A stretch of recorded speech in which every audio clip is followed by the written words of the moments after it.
Nagsisimula ang kwento sa isang madilim na bilangguan na puno ng hindi mabilang na mga bangkay, kung saan nakatayo ang isang bayani na nagngangalang So sa harap ng isang dambuhalang halimaw na ahas dala ang kanyang dagwang espada, handa nitong pabagsakin ito. Biglang umatake ang ahas ng napakabilis at halos hindi makabawi si So, ngunit nagawang mapanatili ang kanyang posisyon gamit ang kanyang espada, at nakaligtas siya sa laban. Maya-maya ay nakaisip siya ng plano at nagtangkang tumalon mula sa pader ng bilangguan upang saksakin ang ahas gamit ang mas malakas na pag-atake ng espada, ngunit madaling nabasa ito ng ahas at tinulak siya ng malakas pabalik sa pader. Nang maunawaan niya kung gaano kadelikado ang laban, napagpasyahan niyang kailangang tapusin agad ito kaya sumugod siya ng diretso sa ahas dala-dala ang kanyang espada, ngayoy binubuo na ito ng isang kidlat. Sa kasamaang palad, bumagsak ang kanyang espada sa gitna ng laban at sinamantala ng ahas ang pagkakataon upang muling makuha ang kalamangan. Habang nilulunok nito ng malalim ang kanyang katawan, desperadong tinutusok niya ito muli at muli gamit ang kanyang balisong, ngunit tila walang epekto ang kanyang mga pagsubok sa nilalang. Pagkatapos ay pinatamaan siya nito ng matindi sa lupa at unti-unting nilulunok ang kanyang katawan habang siya'y umaatungal sa sakit. Sa kalahati ng kanyang katawan na nakay na, tinitigan lang ng ahas si So sandali, naghahanda upang kunin ang huling kagat nito. Biglang nakaramdam si So ng isang matinding galit na sumiklab sa kanyang loob at ipinahayag niya na hindi siya papayag na mamatay siyang parang isang duwag. Kaya niyang tapusin ito ng tuluyan. Biglang huminto ang oras sa paligid niya at nagsimula siyang makinig sa isang kakaibang di kilalang boses na tumatawag sa kanya, niloloko siya at tinatawag siyang kawawang tao. Malinaw niyang naririnig ang boses at nagtatanong kung saan ito nagmumula, habang ang taong nasa likod ng boses ay tunay na nabigla na kahit papaano ay naririnig siya ni So. Ipinaliwanag ni So na palagi niyang naririnig ang mga boses ng mga relikya at sinasabi niya na dapat ay isang uri siya ng at tulungan siyang makaalis sa lugar na iyon. Tanging tawa lang ang ibinibigay nito sa kanya bilang tugon at pinaalalahanan siya na kalahati na ng kanyang katawan ang kinain, kaya kahit paalisin niya ang ahas para sa kanya, wala talagang paraan upang makaligtas siya. Sinasabi nito sa kanya na tunay siyang isang kawawang kaso, dahil kahit ipinanganak siyang may walang kapantay na talento, ipinanganak siya sa maling panahon at labis siyang nagdusa dahil dito, at ngayon ay mamamatay siya nang hindi man lang nagkaroon ng pagkakataong magamit ng husto ang kanyang matalino at magagaling na mga kasanayan. Ang lahat ng ito ay lalong nagpapalala lamang sa galit ni So kaysa dati. Hindi siya ganap na sigurado kung paano niya ito gagawin. Ngunit nananampalataya siya ng buong puso na papatayin niya ang isang lalaki na nagngangalang Kwon Tae-jun kahit ano pa man ang kailangang gawin o gaano katagal pa ang kailangan niya, dahil sa lalim ng kanyang determinasyon at sa pakiramdam ng kanyang nakatagong potensyal. Biglang nagkaroon ng pisikal na anyo ang boses sa anyo ng isang uwak at lumitaw mismo sa harap ni So, sinasabing pinili nitong bigyan siya ng pangalawang pagkakataon sa buhay. Sabi nito ay sabik at curious siyang makita kung mauuwi ba talaga ni So ang trono bilang hari sa pagkakataong ito.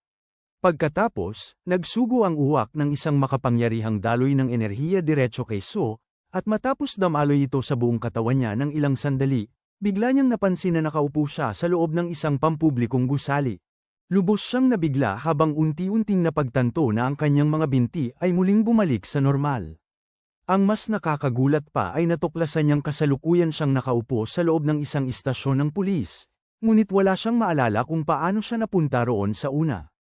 Isang pulis na malapit ang nagsabi sa kanya na kasalukuyan silang nagsasagawa ng isang imbestigasyon at tinanong siya tungkol sa kanyang pangalan.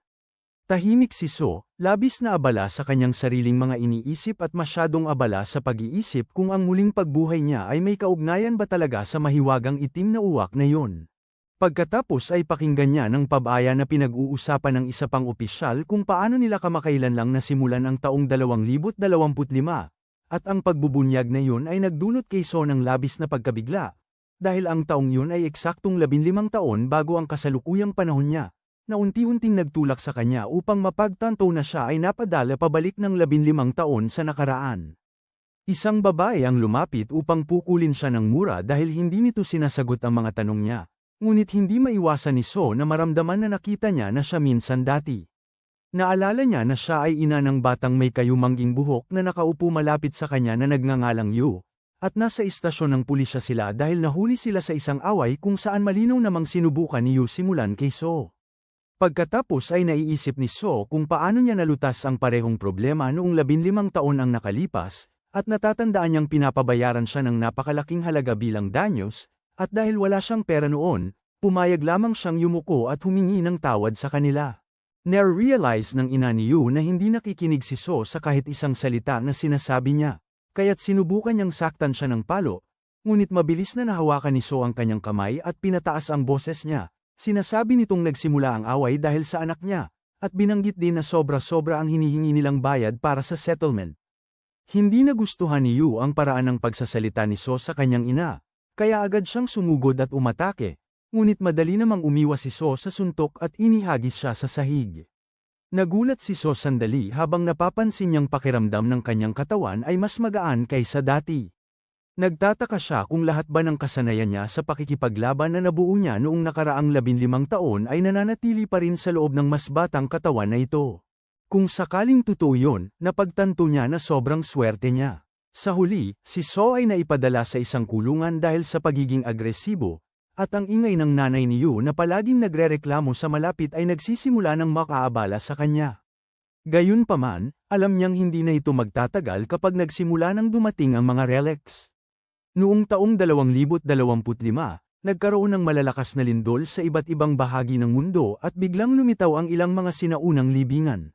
Ang mga relikya na nakasulat sa mga mito, alamat, at matatandang kwento ay natagpuan sa kanilang kalagitnaan.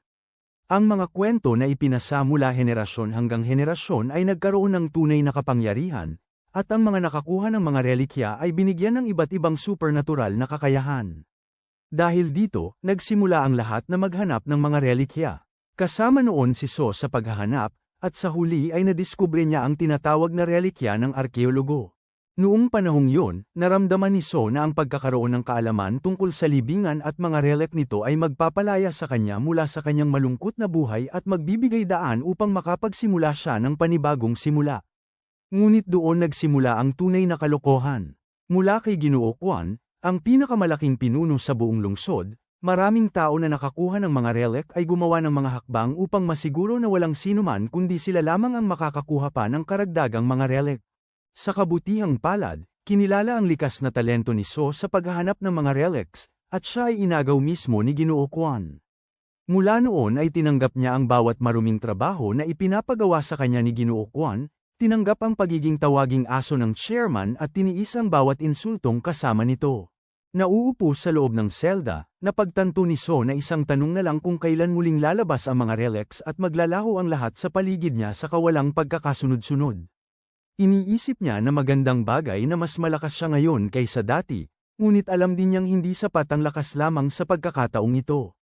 Kailangan niyang mag-alakam agad ng pondo para sa paghuhukay, ngunit hindi siya tiyak kung paano ito gagawin. Biglang may lumitaw na kumikislap na linya ng teksto sa harap niya. At noong una ay inakala ni So na baka nawawala na siya sa katinoan, ngunit napagtanto niya agad na ito ay gawa ng isang relic. Tumayo siya at sinubukang tawagin ang uwak na nagdala sa kanya pabalik sa buhay.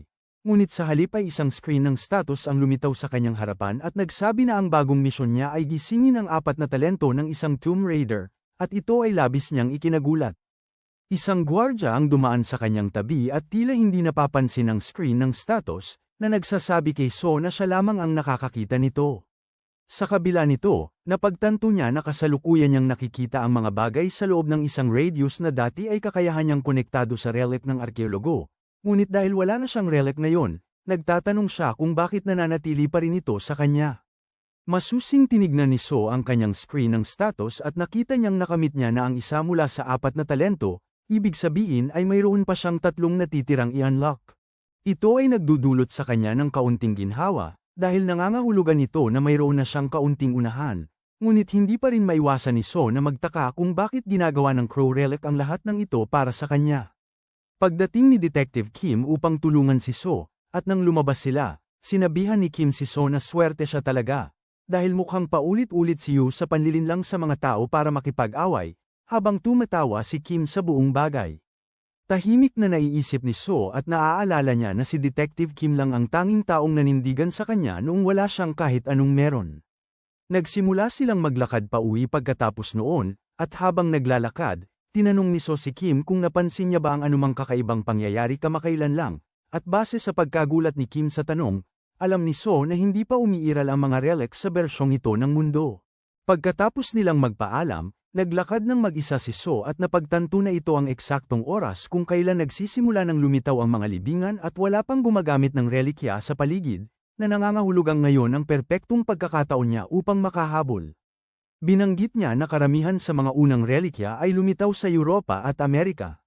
Gayunpaman, nagpapatuloy si So sa pag-iisip ng mga paraan kung paano siya makakakuha ng pera dahil kailangan niyang bumili ng tiket sa eroplano. Habang siya'y pumasok sa isang eskinita, direktang nakabangga niya ang grupo na dati niyang pinagsilbihan noong nakaraan niyang buhay, at ngumiti siya ng may pagtataka, sinasabi na nahanap na niya ang kanyang gatasan.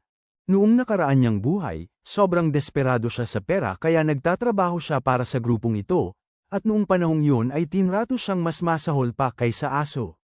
Sinubukan ng isang kasapi ng grupo na saktan si So sa mukha. Ngunit madali niyang naitabla ito gamit ang isang mabilis na galaw.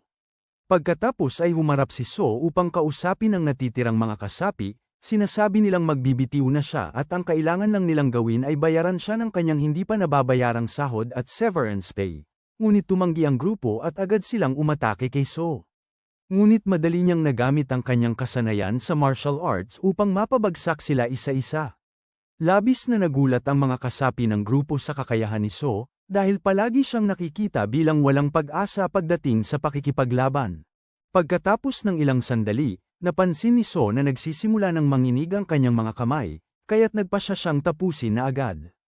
Sa isang punto, ang tanging natitirang tao ay ang boss ng gang, at desperadong mapatamba si So, inilabas niya ang kanyang espesyal na tibak at naghanda ng umatake. Agad namang napansin ni So ang tibak, at agad niyang nalaman na ito ay isang relic. Hindi siya ganap na sigurado kung bakit may ganitong bagay sa ganitong maagang bahagi ng apokalipsis, ngunit tiyak siya sa isang bagay na magiging kanya ito. Kinuha ni So ang tibak mula sa boss ng gang at nagpasya siyang ipakita sa natitirang mga kasapi kung ano talaga ang kaya nitong gawin. Ang sandata ay nagbigay sa kanya ng malaking tulong sa bilis at lakas, na nagbigay daan upang mapagtagumpayan niya ang mga miyembro ng gang sa loob lamang ng ilang segundo. Matapos silang mauntugan ng ilang sugat, nawalan na lahat ng tapang ang natitirang mga kasapi at nais na lamang nilang umalis at umuwi.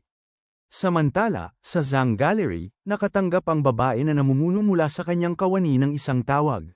Ipinaliwanag niya na biglang naging sobrang lakas ni So, natalo silang lahat, ninakaw ang lahat ng yen sa kanilang account, at pati ang estatwa ng Buddha.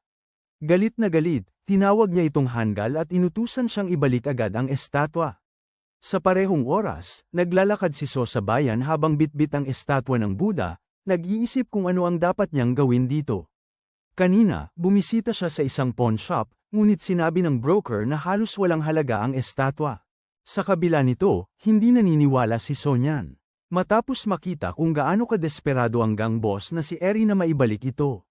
Naniniwala siyang mahalaga ito. Ginamit ni So ang kanyang kakayahan sa pagtaya at natuklasan niyang may kakaibang substansya na nakatago sa loob ng estatwa.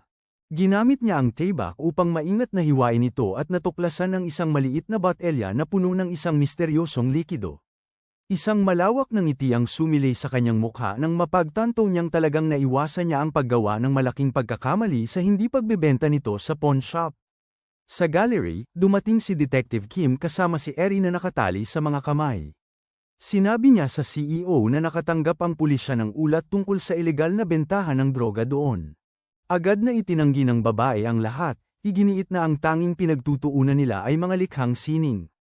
Ngunit sinabihan siya ni Detective Kim na tumigil sa pagbibintang dahil nahanap na ng pulisya ang ebidensya sa loob ng kanilang bodega.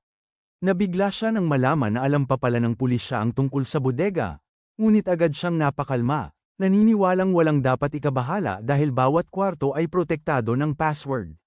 Sa sandaling yun, isang opisyal ang nagsalita gamit ang walkie-talkie ni Kim at iniulat na sinaliksik nila ang bawat kwarto sa bodega at nakakita ng malaking halaga ng droga.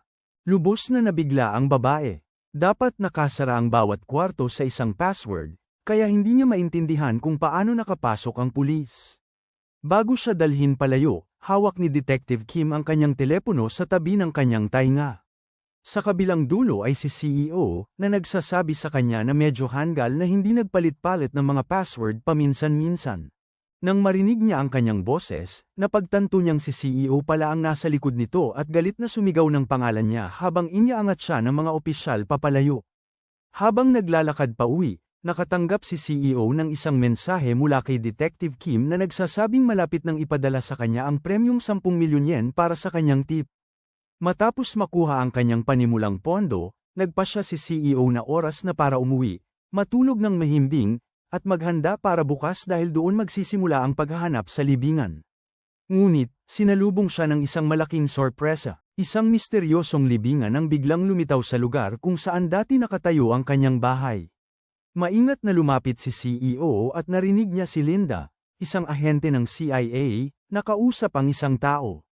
Sabi niya ay maswerte sila na walang nakapansin na ang kakaibang estruktura ay isang libingan, kaya plano nilang pasabugin ito kinabukasan ng umaga.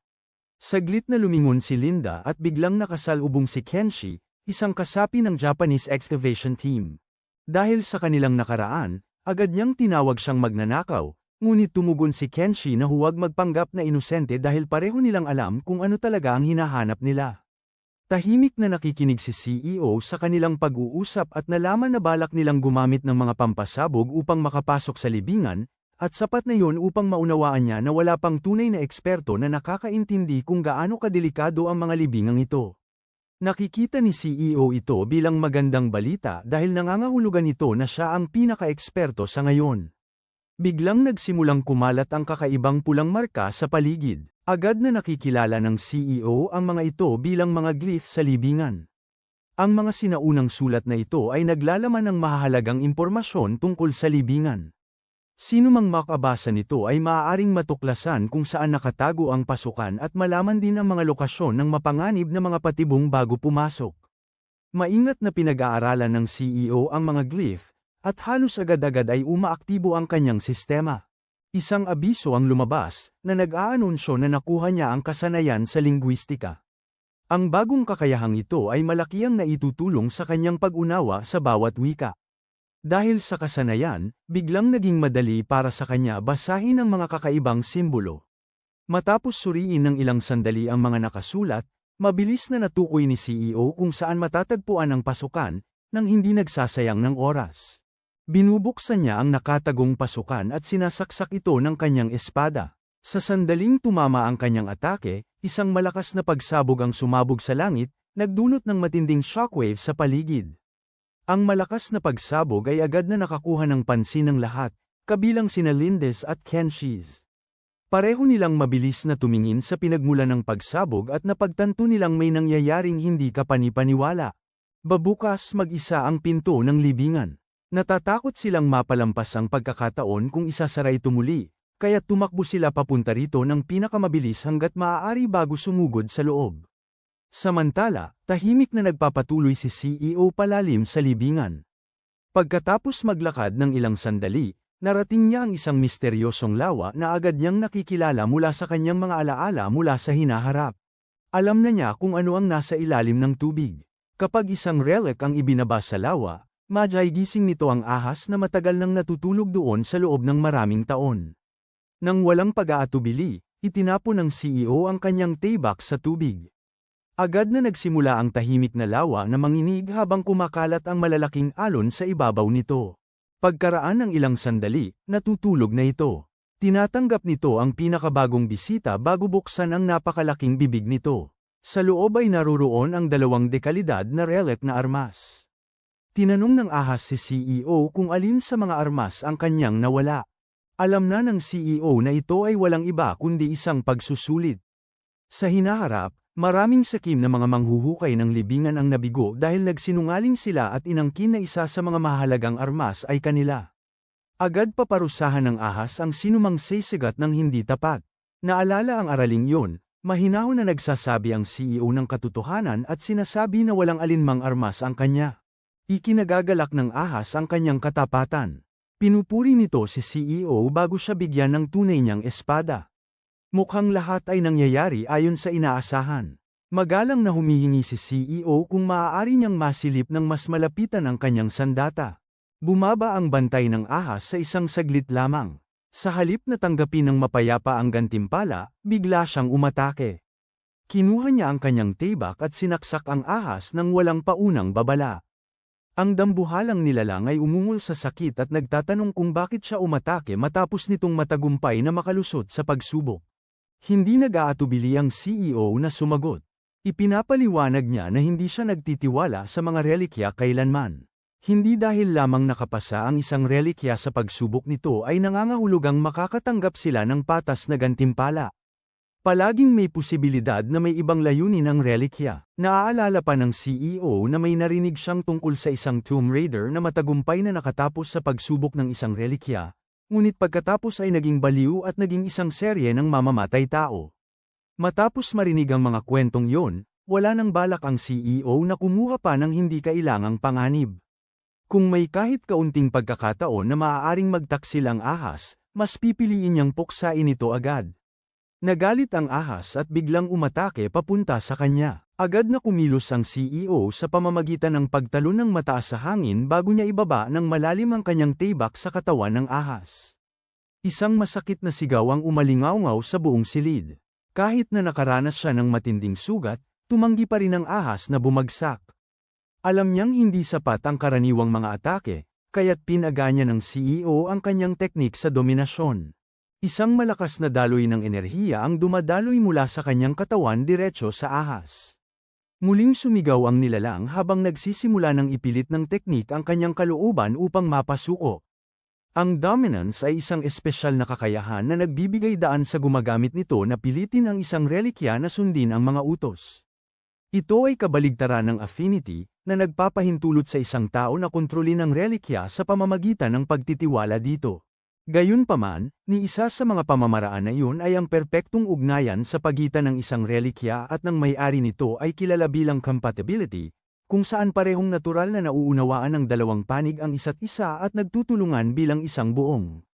Madalas itong ihahalin tulad sa koneksyon sa pagitan ng isang bihasang music hero at ng kanilang paboritong instrumento, kahit na patuloy na nakakaapekto ang dominasyon dito. Matigas na tumatanggi ang ahas na sumuko. Nagpupumilit ito gamit ang buong lakas, sinusubukang labanan ang kontrol ng CEO. Nang makita niyang ayaw pa rin sumuko, nagpa siya ang CEO na gawin ang huling atake. Mas lalo pa niyang pinatatag ang kanyang teknik sa dominasyon habang direktang iniikutan ito sa kanyang espada. Ang enerhiya ay damaloy sa katawan ng ahas, dahilan upang muli nitong umiyak ng paulit-ulit. Nagpatuloy ang laban ng ilang sandali pa bago tuluyang maabot ng nilalang ang limitasyon nito. Sa huli, nagtagumpay ang teknik ng dominasyon ng CEO na ganap na mapangibabawan ang ahas. Sa pagkakatapos nito ayon sa kanyang mga kondisyon, opisyal na inangkin ng CEO ang ahas bilang kanyang pinakabagong relikya.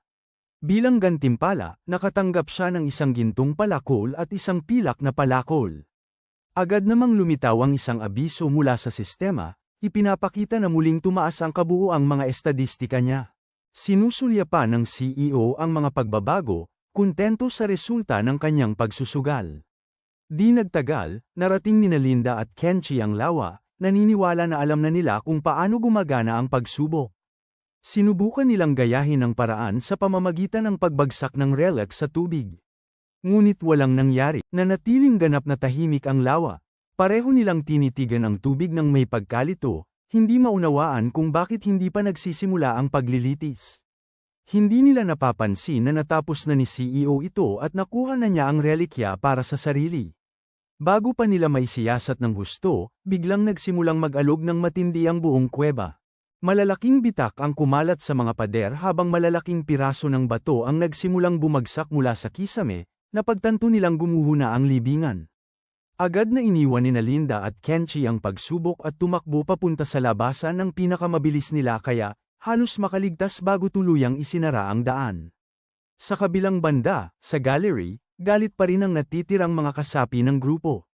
Nakulong na ang kanilang boss, nakumpiska na ang kanilang droga, at lahat ng kanilang pinaghirapan ay bumagsak dahil kay CEO. Isang kasapi ng grupo na nagngangalang na Buro ang kumakadyot ng kamao at nanunumpa na babayaran niya si CEO sa lahat ng ginawa nito. Sa sandaling yun, tumunog ang kanyang telepono at nagulat siya nang makita na ang tumatawag ay si CEO mismo. Pagkatapos niyang sagutin, sinabi ni CEO na kalimutan muna ang pagbati at magdiretsong usapan. Gusto niyang tawagin ni Naburo ang natitirang kasapi ng grupo dahil may trabaho siya para sa kanilang lahat. Ipinaliwanag ng CEO na ang kanyang susunod na target ay ang Mides, ang pinakamalaking lihim na auction house sa buong mundo na matatagpuan sa Las Vegas. Naniniwala siya na naglalaman ito ng mahahalagang impormasyon na makakatulong sa kanya upang maghanda para sa mga darating na pangyayari. Kung magagawang makapasok dito, magkakaroon siya ng malaking kalamangan kumpara sa iba.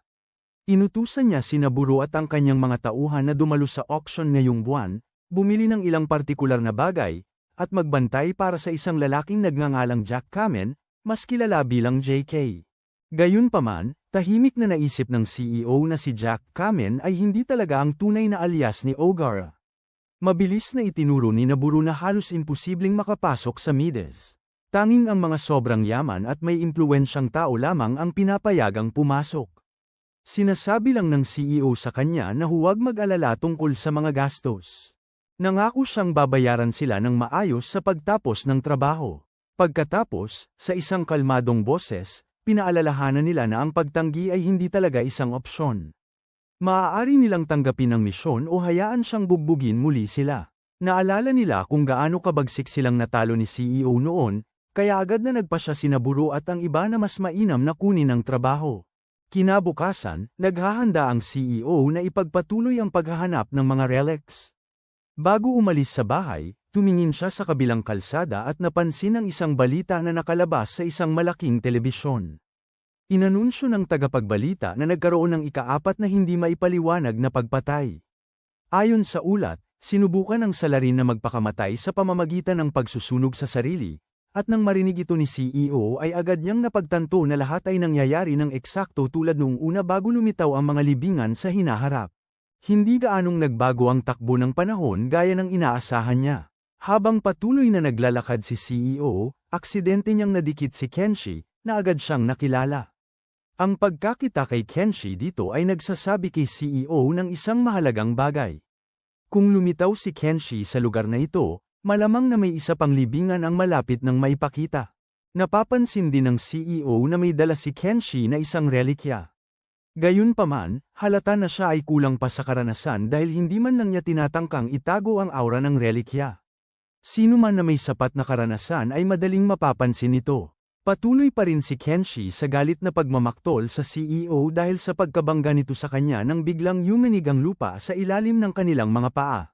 Agad na naintindihan ng CEO na may isa pang libingan ang lumalabas.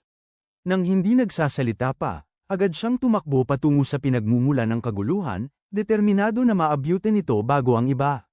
Halos kasabay nito, nagsimula ng tumunog ang telepono ni Kenshi.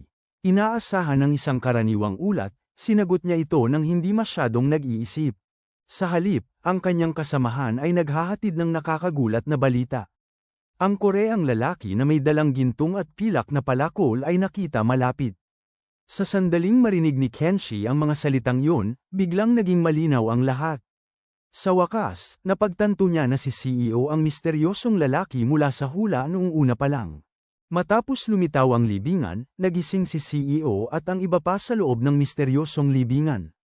Habang nakatingin si CEO sa paligid, agad niyang napansin ang isang kakaibang bagay. Maraming sirang espada ang nakakalat sa paligid, at marami sa mga ito ay nakabaon ng diretso sa lupa. Ang tanawin ng mga sirang sandata ay nagpaisip kay CEO na ang nakatagong relikya sa loob ng libingan ay siguradong napakalakas. Pagkatapos ay masusing pinag-aralan niya ang mga sandata, at biglang nakilala ang kanilang pagkakagawa.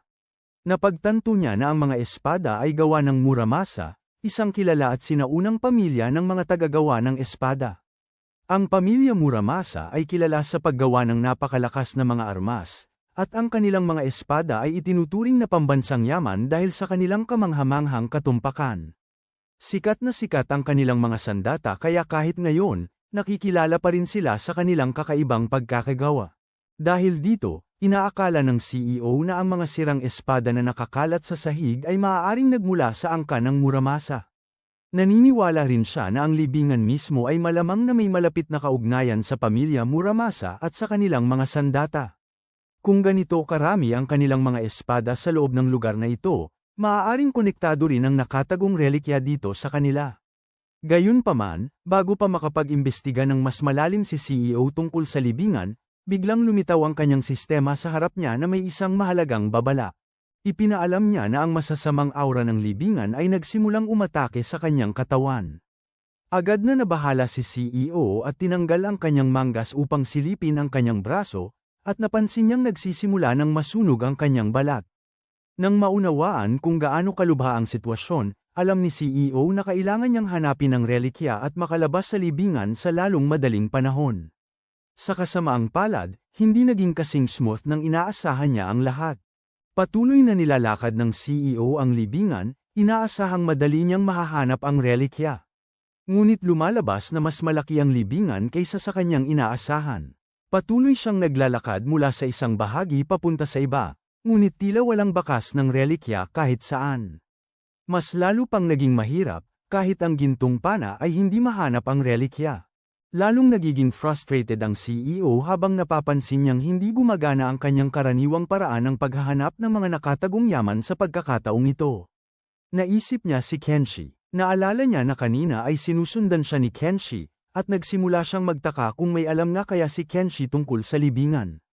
Pagkatapos ay napansin niya ang isang grupo ng mga tao na nakulong sa loob ng isang hukay, ngunit ang pinakapansin niya ay isang dalagang nasa high school na labis nang nagwawala dahil siya ay nainitan ng isang relic.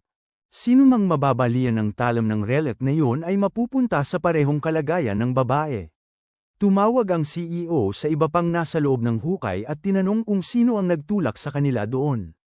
Matapos malaman na si Kenshi ang nagpasimula nito, napagtanto niya na inialay ni Kenshi ang mga ito bilang mga sakripisyo upang magpakita ang banal na tulay. Pagkatapos nyon, inilabas ng CEO ang artifact na ninakaw niya kay Kenshi at napagtanto niyang ito ay isang espesyal na relic na pag-aari ng araw at buwan. Ang kanyang sistema ay biglang nagliwanag at ipinaalam sa kanya na nagising siya mula sa 4 na bagong kakayahan. Agad na nagpa siya ang CEO na subukan ang kanyang bagong kakayahan sa pamamagitan ng paglusong sa hukay at pakikipaglaban sa binigyan ng kapangyarihan na babae. Matapos ang isang mahirap na laban, nagawang atali niya ito gamit ang kanyang relic na tali at matagumpay na napalaya siya mula sa sumpa. Pagkatapos nyon, tinanong ng CEO ang ibang mga sibilyan kung nasaan si Kenshi, at isa sa kanila ang nagsalita at nagsabi na huling nakita si Kenshi habang tumatawid sa tulay at papunta pa sa mas malalim na bahagi. Narinig ito ng CEO at naisip niya na marahil nakuha ni Kenshi ang impormasyong iyon mula sa gumagamit ng prophecy relic. Isinantabi yun, ang batang babae na naposesyon ay humihingi sa CEO na alisin ang relikong tali mula sa kanya, kaya agad niya itong tinatanggal at pinapalaya siya. Samantala, nakikita si Kenshi na naglalakad sa tulay habang kausap ang isa sa kanyang mga kasamahan sa telepono. Nang marating niya ang hukay, inisip niya na ang mga taong itinulak niya rito ay nag-alay na ng kanilang sarili. Kaya't dahan-dahan siyang bumaba sa hukay at nagsimulang maghanap ng relikya. Gayunpaman, matapos maghanap ng matagal, nagsisimula ng ma-frustrate si Kenshi dahil ang nakikita niya lamang ay mga sirang espada, at hindi pa rin niya mahanap ang Muramasa. Ngunit sa sandaling magsimula na siyang mawala ng pasensya, biglang lumitaw mula sa wala ang parehong grupo ng mga tao na kanyang itinulak sa hukay at umatake sa kanya. Agad nilang pinalibutan si Kenshi at sinimulang saktan siya. Habang binubugbog siya, tinitingnan ni Kenshi sa likod nila at nakita si CEO na nakatayo mag-isa roon. Agad niyang napagtanto na ang CEO ang nasa likod ng lahat ng ito. Pinagtatawanan naman siya ng CEO sa pamamagitan ng pagtawag kay Kenshi na hindi magaling sa trabaho dahil nakauna na siya. Ngunit kahit ganoon, hindi pa rin niya nahanap ang relikya. Matapos iyon, ginamit ng CEO ang kanyang gintong kalasag upang matukoy ang lokasyon ng Taybak na Muramasa. Kapag natuklasan niya na ang lokasyon nito, ginagamit niya ang kanyang kapangyarihan upang mapalipad ng diretsyo sa kanyang mga kamay ang Taybak. Pagkatapos, kinikilala ng Taybak na Muramasa si CEO bilang bagong tagapagdala nito. Ngunit, binabalaan siya nito na kung nais niyang ganap na makontrol ito at mailabas ang tunay nitong lakas, kailangan muna niyang pumatay ng 10 tao dahil nangangailangan ng espada ng dugo ng tao upang maisakatuparan ang buong kakayahan nito. Ngunit tumanggi si CEO na pumatay ng inosenteng tao para lamang sa mas malaking kapangyarihan. Sa halip, ginagamit niya ang kanyang kasanayan sa dominasyon upang mapilitan ang espada ng Muramasa na sundin ang kanyang mga utos at magpasakop sa kanya. Ang Muramasa ay tumutol sa kontrol ng CEO sandali, ngunit sa huli ay nagawang mapagtagumpayan ito ng CEO at nagsimulang magliwanag ang espada ng isang asul na aura, na nag-iiwan kay Kenshi sa ganap na hindi makapaniwala sa kanyang nasaksihan. Pagkatapos nyon, nagsimula nang umalis ang mga sibilyan mula sa hukay. Napansin ni CEO si Kenshi na nagtangkang magtago, kaya nilapitan niya ito, tinapak sa balikat, at ipinaalam na hindi siya nakakalusot. Agad na nagsusumamo si Kenshi sa CEO na hayaan siyang makalabas sa hukay. Nangangako pa siya na ibibigay niya ang lahat ng uri ng bagay sa CEO kung tutulungan siya nitong makatakas, ngunit hindi interesado ang CEO sa anumang alok ni Kenshi. Sa halip, itinulak niya ang tuhod niya sa tiyan ni Kenshi bago siya mismo umakyat palabas ng hukay. Habang umaalis si CEO, iniutos niya na isara ang libingan. Sinusunod niya ang kanyang mga tagubilin, dahilan upang bumagsak ang ilang malalaking bato at durugin si Kenshi sa loob. Samantala, pinapanood ng Japanese Parliament ang balita, at labis na nagalit ang chairman dahil ang tanging pinag-uusapan ay ang mga libingan at mga relics.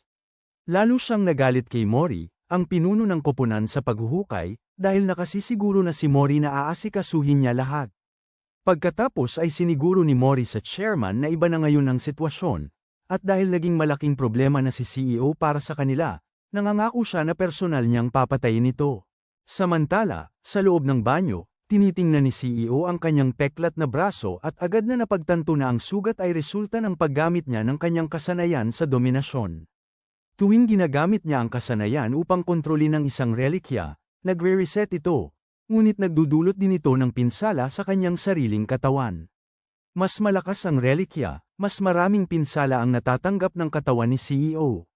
Dahil dito, napagtanto ni CEO na hindi siya magtatagal kung ipagpapatuloy niya ang paggamit ng kanyang kasanayan sa dominasyon ng ganito. Patuloy na nagrereklamo ang CEO tungkol sa kanyang mga sugat sandaling naglalabas siya ng isang maliit na relic na hugis tableta mula sa kanyang bulsa.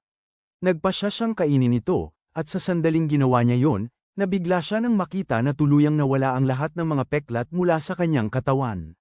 Bukod pa rito, nakakuha rin siya ng bagong kakayahan na tinatawag na tolerance. Habang nakahiga si CEO sa kama, napagtanto niya agad na ang kakayahang tolerance ay nagbibigay sa kanya ng kakayahang mapawi ang lason. Ito ay nagpasimula sa kanyang pag-iisip tungkol sa uwak na nagpadala sa kanya dito, at nagsimula siyang magtaka kung bakit sinadyang subukan ng uwak na gawing mas madali ang kanyang buhay sa mundong ito. Biglang ipinaalam ng sistema ng CEO na may isang S-grade na relikya na kasalukuyang nagmamasid sa kanya. Nagsimula nang magtaka si CEO kung ito ba ay maaaring ang aklat ng mga hula, isang sinaunang yaman mula Japan. Hindi tulad ng karaniwang mga relikya, ang aklat ng mga hula ay hindi gumagawa ng mga libingan. Sa halip, pinili nito ang sarili nitong may-ari, at ang taong pinili nito ay isang batang babae na nagngangalang Yuka. Agad na nalaman ng gobyerno ng Hapon ang tungkol sa aklat at nag-alok sa kay Yuka ng isang mapagbigay na kasunduan upang magamit nila ang aklat ng mga propesya para sa kanilang mga operasyon sa paghuhukay. Maayos naman ang takbo ng mga bagay ng ilang sandali, ngunit hindi talaga hilig ni Yuka ang mag-aral, at palagi siyang nahihirapan intindihin ang sinaunang wika ng aklat. Pagkatapos, isang araw, biglang lumitaw ang isang kakaibang propesya, at malinaw na hindi naging maganda ang kalabasan para kay Yuka. Ngayon, sa kasalukuyan, sa wakas ay panahon na para basahin muli ni Yuka ang aklat ng mga hula. Ngunit nagulat siya nang biglang magbigay ang aklat ng isang hula na siya ay mamamatay. Gayunpaman, ang buong sitwasyong ito ay bahagi pala ng plano ni CEO. Nandito siya ngayon sa Japan, nakaupo sa isang restoran at nagkakape habang nag-aantay na pumasok ang mga ahenteng Hapones. Alam niya na kailangang paniwalaan nila na naroon siya upang patayin si Yuka. Pagkatapos, sinabihan ng mga ahente si Yuka na magpanggap, maglingkod bilang isang normal na customer kay CEO, at tumingin ng diretso sa mata niya upang ganap na mamarkahan siya ng aklat ng mga propesya. Inutusan din nila siyang magbigay ng senadoryas kung may anumang kakaibang mangyayari. Pumasok si Yuka sa restoran at agad na nahulog ang loob kay CEO dahil akala niya ay siya yun.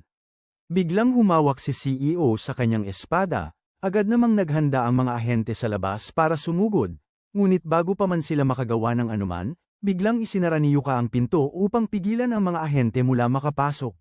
Pagkatapos, nagsimula ng makipag-flirt si Yuka kay CEO sa pamamagitan ng mga text message dahil hindi sila nagkakaintindihan sa wika. Inamin ni CEO na may napakagandang enerhiya si Yuka, kaya't nagpa siya siyang makisali sa kanyang panliligaw. Samantala, patuloy na naghihintay ang mga ahente sa labas, hindi alam ang balak ni CEO. Biglang sumabog ang isang malakas na pagsabog mula sa loob ng restoran. Pagkatapos mawala ang usok, natagpuan ng mga ahente ang kanilang sarili na nakatali gamit ang relic na tali ng CEO. Dahan-daang lumalabas si CEO mula sa restoran kasama si Yuka sa kanyang tabi. Habang naiwan ang mga ahente na nakatali sa kanilang likuran, humarap si CEO kay Yuka at tinanong siya kung saan niya gustong pumunta para sa kanilang unang date. Lumabas sina CEO at Yuka sa mga kalye, at sinabi ni CEO kung gaano ka-wild na plano talaga ng mga sundalo na ipadala siya sa harap ng laban. Sumasang-ayon si Yuka at sinabing nakakainis talaga kung paano palagi siyang binabantayan saan man siya magpunta. Pinatong lang ni CEO ang kamay niya sa ulo niya at nagmungkahi na baka dapat nilang magdulot ng kaunting gulo sa mga bastos na yon. Habang nagpapatuloy sila sa paglakad, nagsimula ng mapagtanto ni Yuka na hindi pala siya masama tulad ng inisip ng lahat tungkol kay CEO. Sa lahat ng nakita niya hanggang ngayon, hindi talaga siya gagawin itong masama, dahil naniniwala siyang hindi alam ni CEO kung sino siya, at naniniwala rin siyang maaari niyang lihim na mabasa ang kanyang kinabukasan ngayon na finally silang nagkita. Ngunit bigla niyang naalala na naiwan niya ang aklat ng mga propesya sa bahay. Pagkatapos nilang makarating sa isang tahimik na lugar na walang tao, biglang inilagay ni CEO ang kanyang espada sa lalamunan ni Yuka. Pagkatapos ay pinisil niya ang kanyang telepono gamit ang paa bago kalmadong sinabi sa kanya na alam na niya na siya ang may-ari ng aklat ng mga propesya. Ang narinig yun ay ikinabahala ni Yuka, nagsimula siyang magpanik sa loob habang napagtanto niyang alam na pala ni CEO ang kanyang tunay na pagkakakilanlan. Sandaling-sandali ang lumipas, umupo ang dalawa sa isang kalapit na bar. Inilagay ni CEO ang isang notebook sa mesa at sinabihan si Yuka na isulat lahat ng propesya na makikita niya sa aklat ng mga propesya. Sinubukan ni Yuka na ipaliwanag na hindi niya magagawa yun dahil iniwan niya ang aklat sa bahay. Ngunit agad namang tinanggihan ni CEO ang dahilan na yun. Sinasabihan siya nitong hawakan lamang ang tato sa kanyang katawan at sabihin ang mga salitang, aklat ng mga propesya, at lilito ang relikya. Ginagawa ni Yuka ang lahat ayon sa utos ng CEO, at nagulat siya nang biglang lumitaw ang aklat ng mga propesya sa harap niya. Pagkatapos, sinabihan siya nitong simulan ng isulat ang bawat propesyang mahahanap niya. Pinayuhan siyang huwag magkulang kahit isang propesya, dahil maaaring maging mahalaga ang bawat isa. Matagal na nag-iingat si Yuka ng lahat ng nakasulat, pinupuno ang bawat pahina ng mga hula mula sa aklat. Matapos ang mahabang pagsusulat, sa wakas ay ibinaba niya ang panulat at sinabihan ang CEO na hindi na siya makakatuloy pa dahil masakit na masakit ang kanyang kamay. Nag-alok pa nga siyang ipasa na lang sa kanya ang aklat ng mga hula at itanong kung papayagan nitong umalis siya. Ngunit agad namang tumanggi si CEO. Sinasabi niya sa kanya na kung gaano kadali ang kunin ang aklat ng mga propesya, matagal na niyang nagawa iyon. Ang aklat ay isang relic na parang legendary grade, at ang piliting kontrolin nito gamit ang kanyang kakayahang dominasyon ay may kasamang malaking parusa. Napagtanto ni CEO na ang Mir Amasa ay isang mababang uri lamang ng relic, ngunit halos masunog ang buong kamay niya nang pilitin nitong sundin siya. Kumpara doon, ang aklat ng mga propesya ay nasa ibang antas talaga. Kung susubukan niyang gamitin ang dominasyon sa isang S-grade na relic na tulad nito, tiyak na magiging napakalakas ng pagtutol na posibleng ikamatay niya agad. Pagkatapos ng ilang sandali, tumayo si CEO at inilahad ang kanyang espada. Agad na inisip ni Yuka na papatayin siya nito, kaya nagsimula siyang magpumilit na ipaliwanag kung gaano siya kapakipakinabang. Sinabi niya sa kanya na matutulungan niya ito sa aklat ng mga propesya at mas makabubuti para sa kanya kung buhay siya kaysa alisin siya. Ngunit sinasabi ng CEO na mali ang kanyang pagkakaintindi. Nang hindi nagsasalita pa, hinawakan niya ang kanyang espada at winawasak ang aklat ng mga propesya, na nagdulot ng maliit na pagsabog sa sandaling masira ang relic. Biglang nawalan si Yuka ng malay. Habang siya ay bumabagsak, tahimik na sinabi ng CEO na ginagawa niya ito lahat para sa ikabubuti niya. Bigla namang lumiwanag ang sistema ng CEO at ipinaalam sa kanya na nakamit niya ang napakaraming karagdagang puntos. Bago pa siya makapag-isip ng mabuti tungkol dito, biglang pumasok ang isang grupo ng mga sundalo sa gusali, naghahanap sa aklat ng mga hula. Ngunit kalmado nilang sinabi sa kanila na huli na sila. Tinuro lang niya ang sirang relikya at ipinakita na ang aklat ay naging piraso-piraso na. Agad na nawawala sa kanilang kontrol ang mga sundalo at naghahanda ng magpaputok kay CEO. Ngunit, basta-basta lang na itinatapon ni CEO ang isang relikyang gelatin, at agad nitong inilalabas ang amoy ng paboritong pagkain ng bawat isa, dahilan upang matrans ang lahat na nakakahinga nito. Bawat sundalo ay nahuhuli sa amoy. Ilang sandali pa, nagsimula silang mag-away-away dahil sa isang kathang-isip na mangkok ng bibingka. Habang sila ay ganap na abala, tahimik na umaalis ang CEO. Sa oras na makabalik ang mga sundalo sa kanilang katinoan, nasa biyahe na si CEO papuntang Las Vegas. Sa biyahe, naaalala ni CEO ang insidente na kilala bilang ang dakilang pagkakumbik. Noong unang panahon, ang buong mundo ay nilamon ng isang dambuhalang libingan. Ang pangyayaring yun ang naging sanhi kung bakit kumalat ang mga relics sa buong mundo. Naalala rin ni CEO na marinig ang tungkol sa alamat na ilalim ng lupa na hardin ng kasakiman, at naniniwala siya na ito ay tumutukoy sa MEDUS auction na ginaganap sa Las Vegas. Di nagtagal, dumating si CEO sa Las Vegas at nakipagkita sa kanyang kasosyo. Sama-sama nilang sinimulang suriin ang listahan ng mga kalahok na inaasahang dadalo sa auction. Ang taong hinahanap ng CEO ay isang lalaking nagngangalang O'Gara Tease, at halos sigurado siya na dadalo si O'Gara. Pagkatapos, tiningnan niya ang listahan ng mga relic na ilulunsad sa paligsahan. Ngunit nagulat siya nang mapagtanto na wala ni isa man sa mga ito ay isang relic na may antas ng Diyos. Agad siyang nalito dahil malinaw na ipinahiwatig ng hula na may mas mahalagang bagay ang lilito. Sa kabila nito, nagpa siya ang CEO na sasali pa rin siya sa paligsahan. Mabilis siyang pinaalalahanan ng kanyang kasamahan na nagsisimula ang paligsahan sa 1 bilyon, at halatang wala naman siyang ganoong kalaking pera. Alam na yon ng CEO, ngunit pinaalala niya lang kay Nalboro na nasa Las Vegas sila. Sa pananaw niya, marami pang pera ang naghihintay na makuha bago magsimula ang paligsahan. Sa parehong oras, isang misteryosong negosyante ang nakatanggap ng tawag sa telepono na nagsasabi sa kanya na ang CEO ay nag-iisa na sum-ira sa aklat ng mga hula. Tinanong siya kung dapat nilang habulin at puksain si CEO dahil sa ginawa niya. Ngunit agad na tinanggihan ng negosyante ang ideya. Sa halip na patayin si CEO, nais niyang anyayahan siya upang sumali. Naniniwala siya na maaaring maging isang napakahalagang kaalyado ang CEO kung magagawa nilang mapasama siya sa kanilang panig. Samantala, nasa loob na si CEO ng isa sa mga kasino. Di nagtagal, nakakuha siya ng malaking tao matapos manalo ng ilang jackpot ng sunod-sunod. Ang kanyang hindi kapani-pani walang panalong streak ay agad nakakuha ng pansin mula sa mga tauhan ng kasino, na nagsimulang magduda na maaaring nagsusugal siya ng hindi patas. Inihinto ng mga opisyal ng kasino ang CEO at masusing siniyasat siya. Tinitingnan ng lahat ng kanyang gamit para sa anumang kaina-hinalang bagay. Ngunit ang tanging kakaibang nakita nila ay isang simpleng susi. Ang hindi nila alam ay ang susi na yon ay tunay na gintong palakol ng CEO. Nakaimbak bilang isang susi, lihim na ginagamit ni CEO ang kakayahan nitong magdala ng yaman, kaya't nakakatanggap siya ng sunod-sunod na panalo nang hindi agad napapansin. Bigla namang pumasok sa kasino ang misteryosong negosyante mula kanina. Nang makita ito ng CEO, agad niyang nakilala si Tekuya. Alam ng CEO na kung may isang tulad ni Tekuya na personal na dumating, malaki ang nakatakdang mangyari. Makalipas ang ilang sandali, sa wakas ay nakita niya si T-John, ang dating boss niya. Sa sandaling nagtagpo ang kanilang mga mata, naging seryoso ang ekspresyon ng CEO habang nakatitig sa kanya. Ngunit, basta na lang siyang nilakad ni T-John palayo dahil hindi pa sila opisyal na nagkakilala. Hindi mapigilan ng CEO na ngumiti sa sarili niya. Naniniwala siya na bago matapos ang gabi, makukuha niya ang bawat mahalagang relic na karapat-dapat niyang makuha.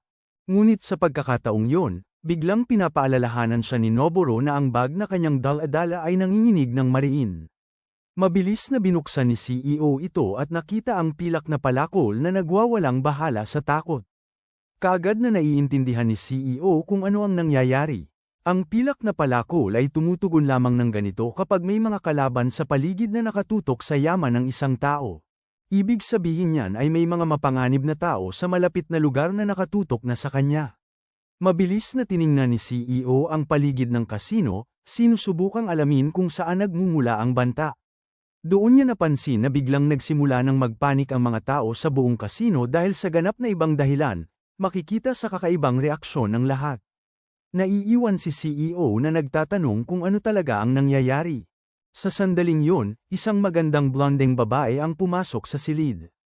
At sa sandaling yun din, kinabukasan, nasa banyo si CEO kasama si Irene, ang anak ni pamilya Hilton. Noong nakaraang buhay niya, si Irene ay isa sa iilang tao na may taglay na napakakatakot na kapangyarihan. Siya ay kilala bilang reyna ng pagbagsak ng negosyo dahil sinumang manirahan malapit sa kanya ay kalaunan ay makakaranas ng matinding kapahamakan. Naalala yun, alam ni CEO na ang pinakamatalinong gawin ay umiwas ng husto sa kanya. Agad na umatras si CEO at nagtangkang umalis, ngunit napansin siya ni Irene agad at nagsimulang maglakad ng diretsyo papunta sa kanya. Pabilisin ni CEO ang takbo, umaasang makalayo bago siya maabyute nito. Ngunit, sa sandaling hinawakan niya ang pinto, bigla siyang nayanig. Kasabay nito, lumitaw ang kanyang sistema at nagsabi na may paparating na nakakatakot na presensya mula sa pintuan. Bago pa makapag-react si CEO, nakarating si Irene at niyakap ang kanyang braso.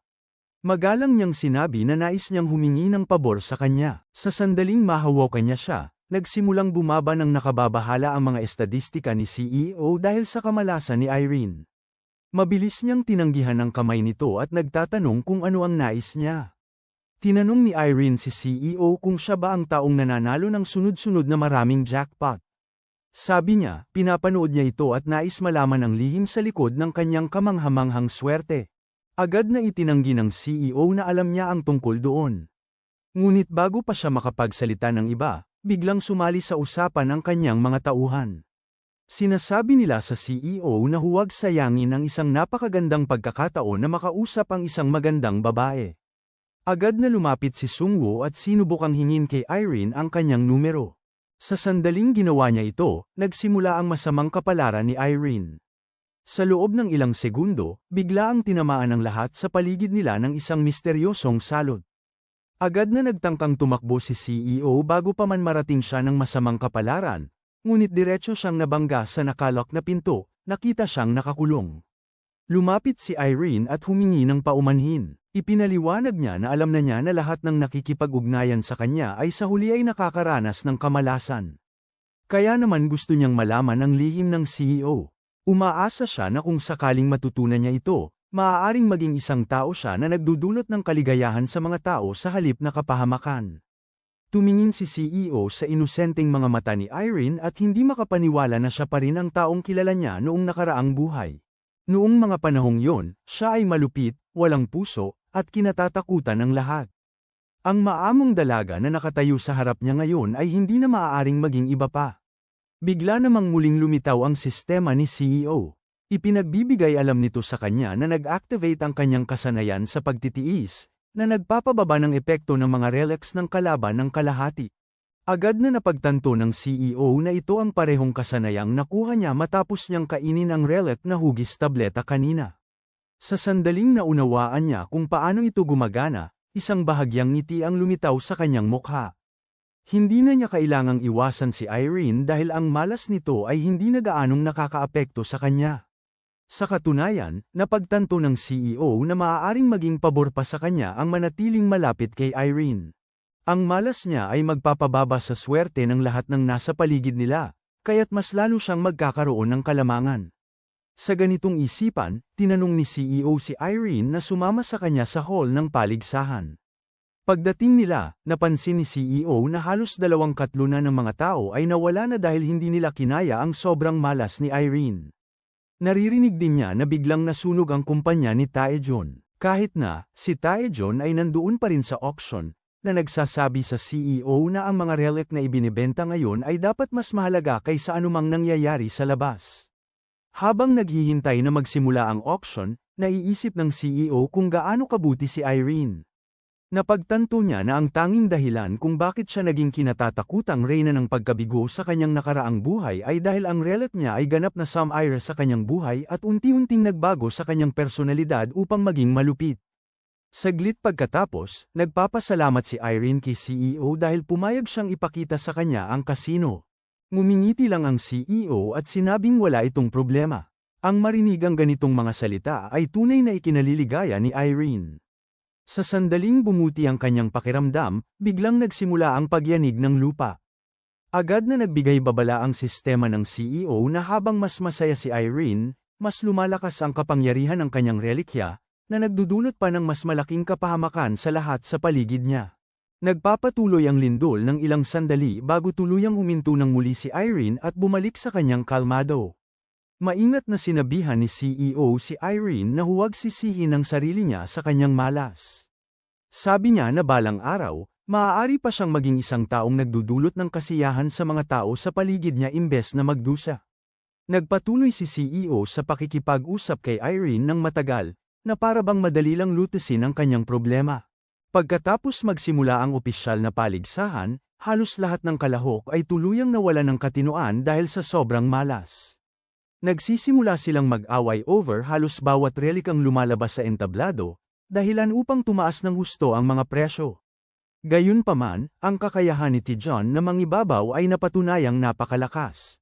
Siya ay nananatiling halos hindi naapektuhan ng relikang pag-aari ni Irene at nagawang manalo sa ilang mahahalagang bid. Tuwing nagpapakita ng interes si Tijon sa tila walang kwentang kalat na relic, agad na itinaas ni CEO ang presyo ng palitan ng sadyang may layunin. Alam niya na hindi gagastos si Tijon ng pera sa isang bagay maliban kung may nakatagong halaga ito. Pagkaraan ng ilang sandali, nagawang mabura ni CEO ang ilang mahahalagang relic mula sa kanyang listahan. Gayunpaman, ang relic na may antas Diyos na binanggit sa Propecia ay hindi pa rin lumalabas, kaya't iniisip niya kung mali nga ba ang Propecia o may ibang dahilan. Ngunit pagkatapos, nagbago ang lahat. Biglang inihayag ng tagapagbenta ang isang espesyal na relic na tinatawag na misteryosong punla ng almond tree. Sa sandaling marinig ni CEO ang mga salitang yun, napapakamot siya sa gulat. Agad niyang naisip na ang tinatawag nilang punla ng almond tree ay talaga namang ang alamat na puno ng walang hanggang buhay.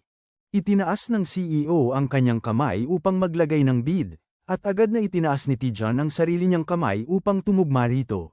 Sapat na yon upang kumbinsihin ng CEO na marahil alam ni Tijon kung ano talaga ang puno ng buhay.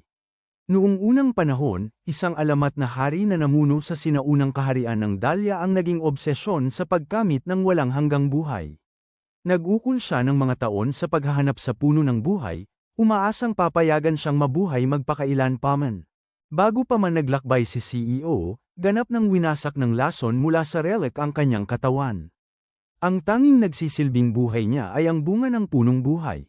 Ngunit nasa pag-aari ni Tijon ang bunga, kaya't wala siyang magawa kundi gawin ang lahat ng maruruming gawain upang makaligtas. Ngayon na binigyan siya ng pangalawang pagkakataon, alam ni CEO na hindi niya maaaring hayaan pang muling makuha ni Tijon ang punong buhay. Kung gagawin niya yon, mapipilitan siyang harapin muli ang parehong malungkot na hinaharap. Agad magbabago ang ekspresyon ng CEO nang ihayag ng tagapagbenta na ang punong buhay ay kilala lamang bilang isang gamot na nagpapataas ng lakas ng lalaki. Biglang naging masaya ang mga tao nang marinig yon. Sa pagkuha sa pagkakataon, sinimula ng tagapagbenta ang paligsahan sa halagang $200,000 nang hindi nagsasayang ng kahit isang segundo. Nabibigla ang lahat nang maglagay si Tijon ng pahayag na $10 milyon.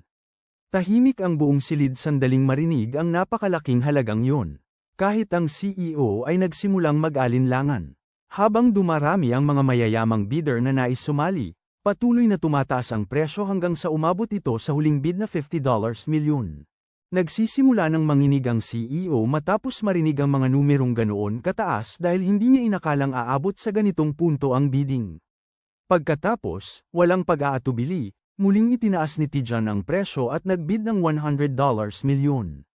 Matapos ang isang maikling sandali ng katahimikan, walang sinuman sa mga ibang bidder ang tumugon. Nakita niyang walang nagsasalita, naghahanda na ang tagapagbenta upang isara ang paligsahan at ibenta ang punong buhay kay Tijon sa halagang $100 milyon. Bago pa man bumagsak ang martilyo, Tahimik na nagpapahiwatig si CEO kay Irene. Maingat niyang itinaas ang kamay at naglagay ng bagong alok na $150 milyon. Ang buong silid ay napapaatras sa gulat. Pati si Tijan ay nabigla ng husto dahil walang sino man ang inaasahang magtataas ng presyo ng ganito kalaki mula sa isang hindi kilalang bidder. Tumangging sumuko, desperadong itinaas ni Tijan ang alok sa $160 milyon. Ang kasunod ay si Irene na nagtaas ng alok sa isang hindi kapani-paniwalang $300 milyon, habang papalapit ng magbigay si Tijan ng panibagong alok. Mabilis siyang pinigilan ng kanyang katulong. Ipinaliwanag nito na ang babaeng nakikipag-agawan sa kanya ay si Irene, ang bunso sa anak ng pamilyang Holton. Kapag tungkol sa pera, walang paraan na makakabisa siya laban sa kanya. Hindi alintana ni Tijan at handang isakripisyo ang buong yaman niya para lamang manalo sa punong buhay. Gayunpaman, pinipigilan siya ng kanyang katulong na gumawa pa ng panibagong bid, kaya si Irene ang nagwagi sa paligsahan. Pagkatapos ng paligsahan, sinabihan ni isa sa mga tagapag-alaga si Irene na sisimulan nilang ihanda ang punong buhay para sa kanya. Lubos na nagpapasalamat si CEO kay Irene sa pagtulong niya na manalo sa auction. Bagamat aminado siyang nakararamdam siya ng kaunting guilt sa dami ng perang nagastos nito. Sabi ni Irene ay ayaw niya yung problema. Kung ang pagbili ng puno ng buhay ang makakatulong upang malutas ang kanyang problema, hindi na mahalaga sa kanya ang pera. Tinanong niya si CEO kung nakakita na siya ng anumang bagay na maaaring magtanggol ng kanyang masamang kapalaran, marahil isang espesyal na anteng-anteng o isang uri ng relic. Sinasabi ng CEO sa kanya na ang tunay na solusyon ay alisin ang kakaibang bagay na palaging sumusunod sa kanya buong panahon. Sa kaibuturan, alam na ng CEO kung ano talaga yon. Ang kailangan lang ni Irene ay itapon ang relic ng pagka-bankrupt at mawawala na ang kanyang malas kasama nito. Ang paglutas sa kanyang problema ay makikinabang din sa kanya dahil magagawang niyang kunin ang relic para sa sarili niya. Sa huli, ito ang perpektong resulta dahil nakakatulong ito sa kanya na makamit ang dalawang layunin ng sabay. Labis na nagulat si CEO nang sabihin ni Irene na walang sumusunod sa kanya. Saglit siyang nag-isip, at pagkatapos ay nagtatanong siya ng ibang tanong. Nais niyang malaman kung may kakaibang tattoo na biglaang lumitaw sa isang bahagi ng kanyang katawan. Nang makita ng CEO ang reaksyon ni Irene, napagtanto niya na tama siya. Ang ganitong klase ng tattoo ay malinaw na palatandaan ng isang nakatali na relikya. Agad na naalala ng CEO na ang tattoo sa marka na yun ay patunay ng kontratang nagpasok sa kanya bilang may-ari ng magiging gabay. Hindi tulad ng mga maubos na relikya, ang mga nakatali na relikya ay maaari lamang magamit ng taong nakakabit dito. Walang ibang makakagamit ng kanilang kapangyarihan. Pagkatapos, ipinakita ni Irene sa isang CEO ang ilang larawan ng kakaibang tattoo. Sa sandaling makita niya ito, agad niyang nakikilala kung ano ang mga ito.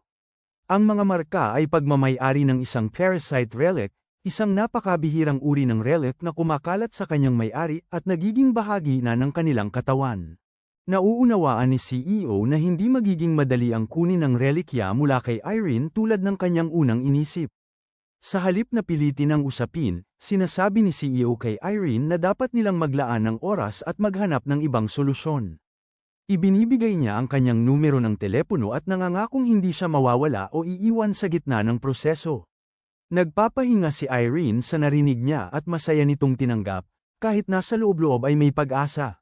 Gayunpaman, may ganap na ibang dahilan si CEO kung bakit nananatili siyang malapit sa kanya. Kung hindi niya maaaring agawin ang kapangyarihan ng relikya para sa sarili, ang susunod na pinakamagandang opsyon ay panatilihin ang relikya at ang may-ari nito na malapit sa kanya hanggat maaari. Isinantabi muna ang usaping iyon, isang kawani ang dumating dala ang puno ng buhay, kasama ng lahat ng iba pang mga bagay na kasama sa nanalong bid.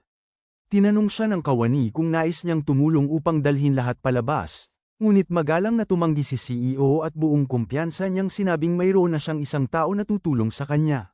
Tinawag ng CEO si Arai, inaasahang sisagot agad. Ngunit matapos tumawag ng ilang beses, walang sumasagot.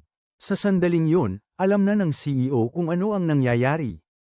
Pagkatapos, lumipat ang eksena kina Arai at sa kanyang grupo habang tumatakbo sila sa mga kalye na may dalang ilang duffel bag na puno ng pera ng CEO. Simple lang ang plano nila. Uuwi na sila bago pa mapansin ng CEO kung ano ang nangyari dahil naniniwala silang hindi na niya sila mahuhuli pa pagkatapos. Sa akala nilang nakatakas na sila, biglang may isang pilak na palakol na biglang lumipad papunta sa mukha ni Arai. Hindi siya tinamaan, ngunit ilang pulgada na lang ang layo bago ito bumagsak sa malapit. Natatakot si Arai sa sobrang pagkabigla habang mahinahon na lumalabas mula sa dilim ang CEO at matiyag ang nagtatanong kung paano nila nagawang nakawin ang kanyang pera. Hindi maintindihan ni Arai kung paano agad nakahanap si CEO sa kanila. Paliwanag ng CEO na ang pilak na palakol mismo ang nagdala sa kanya diretso sa kanilang lokasyon. Ngayon na natagpuan na niya sila, nangangako siyang paparusahan silang lahat sa pagtataksil sa kanya. Pagkatapos ay inilabas ng CEO ang isang kakaibang pumice stone at pinaganya ang kapangyarihan nito. Agad na nagtawag ang relic ng isang napakalaking haligi ng bato sa kanyang likuran. Ipinaliwanag niya na ito ay isang sinaunang relic na kilala sa pagtutol sa mga atake ng kalaban, at nakuha niya lamang ito sa auction ngayong araw. Dahil kakakuha lang niya nito kamakailan, ito ang perpektong pagkakataon upang subukan kung ano talaga ang kaya nitong gawin. Ayon sa CEO, ang relic ay hindi lamang nagsisilbing tagapagpakita ng mga pag-atake. Maaari rin itong matukoy ang mga susunod na gagawin ng isang tao at parusahan sila bago pa man nila ito maisakatuparan. Sa sandaling i-activate niya ang kakayahan nito, biglang nakaramdam si Arai at bawat kasamahan niya ng mabigat na mga tali na mahigpit na nakabalot sa kanilang mga palso. Ito ang mga tali ng pagtataksil. Pagkatapos ng ilang segundo, misteryosong nawala ang mga bakal na nakakadena, kaya't naguguluhan si Arai at ang iba pa. Pagkatapos ay ipinaliwanag ni CEO na ngayon ay nakatali sila sa batas ni Hammurabi. Hanggat nananatili silang tapat, walang mangyayari sa kanila. Ngunit sa sandaling maisip nilang magbalik loob sa kanya muli, agad silang huhatiin sa piraso. Nang marinig yun, agad na humingi ng paumanhin si Arai at ang kanyang 2 tauhan at nangakong hindi na mauulit pa. Dalhin sila ni CEO sa kanyang bahay at sinabing ang kanilang trabaho ay kunin ang bunga mula sa puno ng buhay ng walang sayang na oras. Nagsimula na silang 3 sa kanilang gawain. Sa simula, nagrereklamo ang relikya. Ngunit makalipas ang ilang sandali ay nagsimula na siyang mag-enjoy dahil napakagaan ng kanilang mga kamay. Nagulat si CEO sa nangyari at naisip niyang dapat ay may mataas silang koneksyon sa relikya. Naalala niya na sinubukan niyang itoliin ang puno ng buhay noong nakaraang gabi, ngunit nabigo siya ng husto. Bigla namang nakatanggap ng tawag si CEO mula sa isang pamilyar na numero. Ito ay si Tijan. Direktang tinanong ni Tijan ang tungkol sa puno ng buhay na hawak ngayon ni CEO, ngunit agad siyang pinigilan ni CEO, sinabing wala siyang gustong pag-usapan bago siya magbitiw. Ang tawag ay nagdulot kay Tijan ng kaunting inis. Pagkatapos ay lumapit ang kanyang katulong at sinabing huwag siyang mag-alala. Sabi niya na kung ibibigay ni Tijan sa kanya ang mga relikya ng kumpanya, magagawa niyang mabawi ang puno ng buhay nang hindi masyadong mahirapan.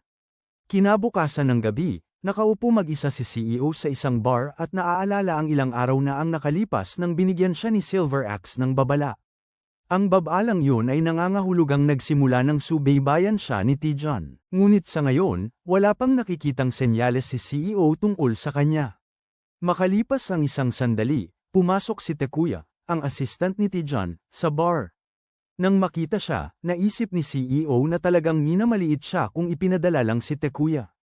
Tinawag ni Takuya si CEO ngunit tuluyang hindi niya pinapansin. Matapos tumawag si Takuya ng kanyang pangalan ng ilang sandali, biglang humarap si CEO at inundayan siya ng siku sa tiyan, dahilan upang bumagsak si Takuya sa lupa. Ang pag-ataking ito ay nagpasimula ng galit kay Takuya. Agad na sinabi ng sistema ni CEO na tuluyang nawala ng kontrol si Takuya, kaya hamina ang kanyang kapangyarihan.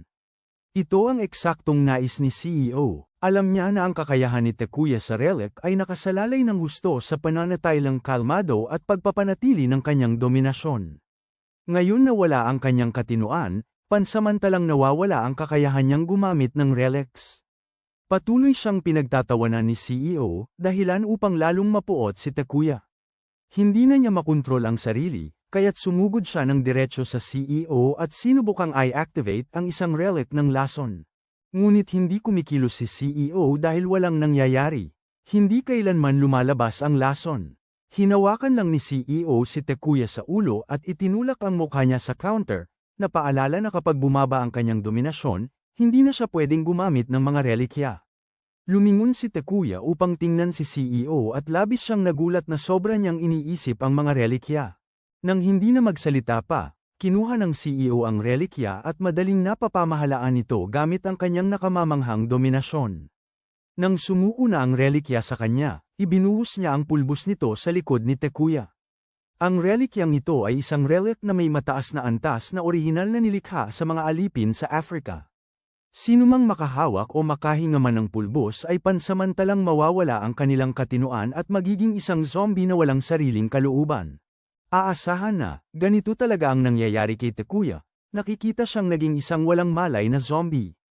Sa tingin ng CEO, sapat na ito upang mapabagal kahit papaano ang mga plano ni Tijon. Kinabukasan, nakakulong si Takuya sa isang detention room sa headquarters ng Tijon. Kahit isang buong araw na ang lumipas, nag-iikot pa rin siya parang isang walang malay na zombie. Maraming ahente ang nagtatanong kay Tijon kung ano ang dapat nilang gawin kay Takuya, ngunit wala siyang pakialam sa kalagayan nito. Sinasabi niya sa kanila na kalimutan na si Takuya at mag-focus sa pagbawi ng lahat ng mga relikyang dapat ay nasa kanyang pangangalaga.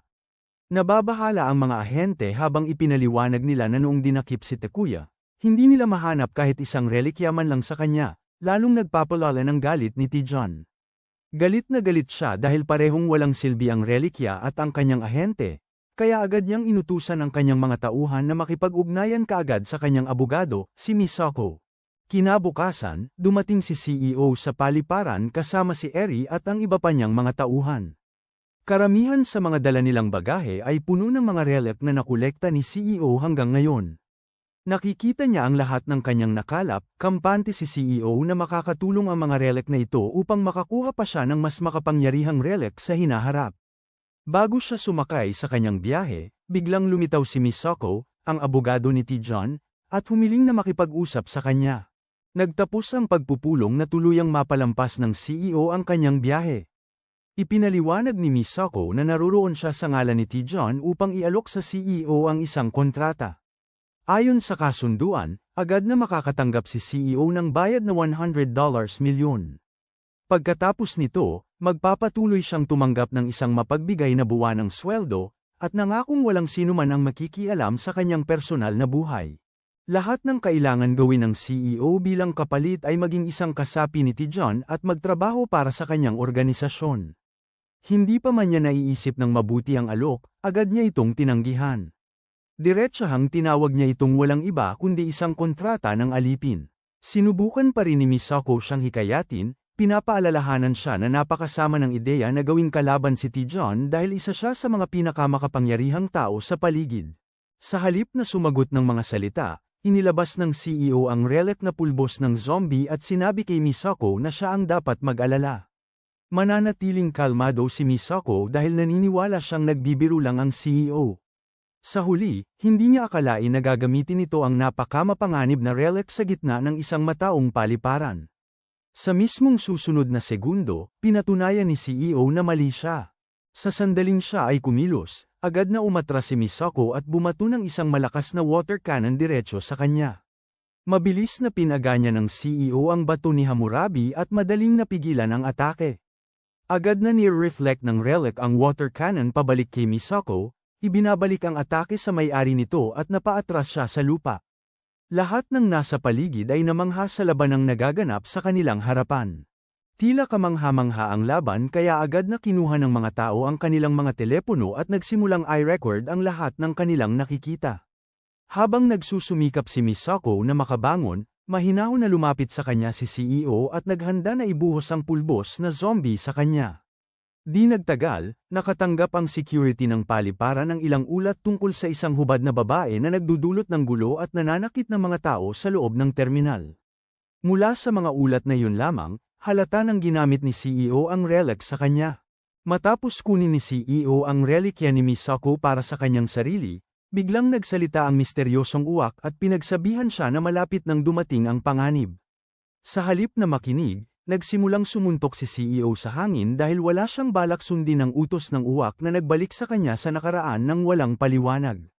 Sa sandaling yun, pumasok si Tijan mismo sa kwarto. Nang makita niya ito, naging nerbiyuso si Eri at tahimik na tinanong si CEO kung magiging maayos pa ba talaga sila.